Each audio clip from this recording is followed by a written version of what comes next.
దేవునికి స్తోత్రం. కీర్తన గ్రంథము 115వ కీర్తన 12వ మాటలో భక్తుడు సెలవిస్తున్నటువంటి మాట, యెహోవా మమ్మల్ని మర్చిపోలేదు, ఆయన మమ్మల్ని ఆశీర్వదించును అంటున్నాడు. కీర్తనకారుడు చాలా ఖచ్చితంగా నమ్మకంతో చెప్తున్నాడు.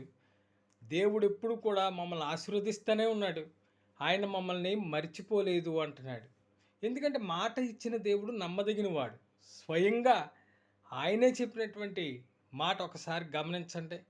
యెషయా గ్రంథము 49వ అధ్యాయము 15వ వచనంలో, స్త్రీ తన గర్భమున పుట్టిన బిడ్డను కనికరింపకుండా చంటి పిల్లను మరుచున వారైనా మరుచుదురేమో కానీ నేను మిమ్మల్ని మరువను. తల్లి అయినా ఒకవేళ మర్చిపోవచ్చు ఏదో ఒక సమయంలో, కానీ ఆయన మిమ్మల్ని నేను ఎప్పుడూ మర్చిపోను అని చెప్తున్నాడు.